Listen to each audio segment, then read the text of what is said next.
Hello दोस्तों, कैसे हो आप सब। दोस्तों आज आपको बताएंगे 3 सॉकेट और 3 स्विच का कनेक्शन, आपको वायर कनेक्शन कैसे करना है। तो चलिए दोस्तों बताते हैं आपको। तो दोस्तों 3 स्विच और 3 सॉकेट का वायरिंग कनेक्शन कैसे करना है वो आपको बताएंगे, लेकिन आपको बड़े आसान तरीके से बताएंगे जो अगर कोई न्यू है जो इस चीज़ के बारे बिल्कुल भी नहीं जानता है तो वो भी बड़ी आसानी से बोर्ड को तैयार कर सके, इसे समझ सके। तो दोस्तों इन दोनों पॉइंटों को फ़िलहाल हम भूल जाते हैं, आपको सिर्फ ये 2 पॉइंट देखने हैं। तो मान लीजिए हमारे पास एक सॉकेट और एक स्विच है, इसका हमने वायर कनेक्शन करना है। वो कैसे करना है? तो दोस्तों जो स्विच है इसका क्या काम है, अगर हम पखा, Tullu pump, cooler, washing machine चलाना चाहते हैं तो ये बंद करना और ऑन करने के काम आता है। ठीक है दोस्तों, यहाँ पर आपको सिर्फ फेस की सप्लाई देनी होती है, यहाँ पर न्यूट्रल की सप्लाई का कोई काम नहीं है। ठीक है दोस्तों, अब ये जो सॉकेट है यहाँ पर आप देख पा रहे हो एल पॉइंट है, जो लाइन है जो हमारा यहाँ पर फेस कनेक्ट होगा, और जो एंड पॉइंट है इसका इन दोनों पॉइंटों से कोई मतलब नहीं है।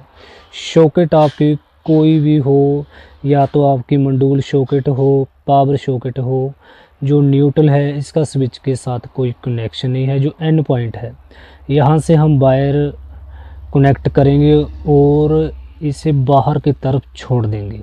ठीक है दोस्तों, जो सॉकेट का एल पॉइंट है यहाँ पर हमें फेस की सप्लाई को पहुँचाना है।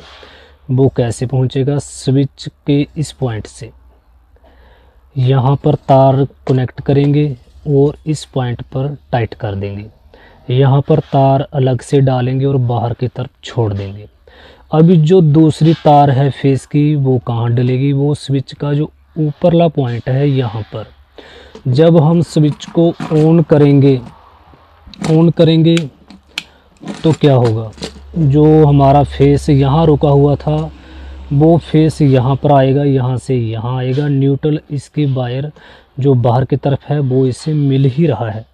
तो आशा करता हूँ आप बड़ी आसानी से बड़े अच्छे तरीके से समझ चुके होंगे। अगर आपको फिर भी समझ नहीं आया है तो कमेंट करें, मुझे बताएं, मैं और आपको बड़ी आसानी तरीके से समझा दूँगा। तो दोस्तों अगर हमारे पास एक सॉकेट और एक स्विच है, सिंपली आपको एल पॉइंट को स्विच के निचले पॉइंट पर कनेक्ट कर देना है। एंड पॉइंट है जो स्विच का न्यूट्रल पॉइंट है, इसकी वायर बाहर छोड़ देनी है, और जो स्विच का ऊपरला पॉइंट है यहाँ पर वायर डालकर इसे बाहर निकाल देना है। ये हमारा फेस और न्यूट्रल हो जाएगा। लेकिन इसमें 2 सॉकेटें, 2 स्विच और हैं, तो क्या होगा? तो दोस्तों आपको बिल्कुल भी उलझना नहीं है। सिंपली जैसे हमने न्यूट्रल की वायर यहाँ पर कनेक्ट करनी है और बाहर की तरफ छोड़नी है, वो आपको छोड़ ही देनी है। अब क्या करना है, यहाँ से एक वायर उठाएंगे न्यूट्रल की, इस न्यूट्रल को जोड़ देंगे एन को। यहाँ से फिर वायर उठाएंगे, इस न्यूट्रल को जोड़ देंगे। इन तीनों सॉकेटों को हमने न्यूट्रल देना है। ठीक है, इन तीनों सॉकेटों को न्यूट्रल दे दिया है। यहाँ से तार लगाएंगे, यहाँ से यहाँ लगाएंगे, यहाँ से बाहर की तरफ छोड़ देंगे। अब जो एल पॉइंट है, जैसे मैंने आपको बताया था, एल पॉइंट यहाँ फेस की सप्लाई कहाँ से आएगी? स्विच के निचले पॉइंट पर। तो सिंपली हम क्या करेंगे, जो एल का पॉइंट है यहाँ पर तार को जोड़ेंगे और स्विच का निचला पॉइंट है उससे कनेक्ट कर देंगे। इसी तरह से यहाँ भी एल और स्विच का निचला पॉइंट आपस में जोड़ देंगे। इसी तरह जो स्विच का निचला पॉइंट है सॉकेट का, ये जो एल पॉइंट है इसे भी जोड़ देंगे।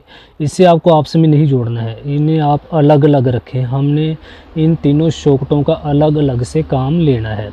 आशा करता हूँ बड़े ही आसान तरीके से आप समझ चुके होंगे। तो सिंपली मैं क्या करता हूँ, मैं जो सॉकेटों के एन पॉइंट हैं इन तीनों एनों को आपस में जोड़ देता हूँ, न्यूट्रल को आपस में जोड़ देता हूँ और यहाँ से वायर को बाहर निकाल देता हूँ। तो दोस्तों मैंने जैसे आपको बताया था कि जो सॉकेट का एन पॉइंट है, इन तीनों एनों को मैंने न्यूट्रल की वायर को जोड़ दिया है। इस एन को इस एन के साथ और इस एन को इस एन के साथ, और यहाँ से हमने न्यूट्रल की वायर को बाहर निकाल दिया है, जहाँ से हम मेन सप्लाई दे देंगे और इन तीनों सॉकेटों को न्यूट्रल मिल जाएगा। अब बची हुई सॉकेट की एल, यहाँ भी एल है, यहाँ भी एल है, इन एलों को भी फेस चाहिए तभी ये काम करेगी। तो सिंपली जैसे मैंने आपको बताया था, इस एल को स्विच के निचले पॉइंट पर और इस एल को भी स्विच के निचले पॉइंट पर, इस एल को भी स्विच के निचले पॉइंट पर हम ज्वाइंट कर देते हैं। चलिए हम इससे आपस में जोड़ देते हैं, इस एल को इस स्विच के साथ, इस सॉकेट को इस स्विच के साथ, इस सॉकेट को इस स्विच के साथ निचले पॉइंट पर हम ज्वाइंट कर देते हैं। तो दोस्तों मैंने जो सॉकेट का एल पॉइंट था, यहाँ पर मैंने स्विच के निचले पॉइंट पर जोड़ दिया है। इसे फेस की सप्लाई यहीं से मिलेगी और ऐसे ही आपको दूसरी सॉकेट को भी स्विच के निचले पॉइंट पर जोड़ देना है और तीसरी सॉकेट को भी स्विच के निचले पॉइंट पर जोड़ देना है। अभी स्विच का ऊपरला जो पॉइंट है अभी खाली रह चुका है, यहाँ पर हमारी फेस की तार बाहर चली जाएगी, लेकिन इन दोनों पॉइंटों को भी हमने फेस देना है। तो अब हम क्या करेंगे, यहाँ से तार उठाएंगे, यहाँ दे देंगे स्विच के ऊपरले पॉइंट पर, यहाँ से उठाएंगे स्विच के ऊपरले पॉइंट पर, यहाँ दे देंगे और यहीं से हम वायर को बाहर छोड़ देंगे। हम इसे आपस में कनेक्ट कर देते हैं ताकि जो यहाँ से जो फेस है इन दो स्विच को भी मिल सके।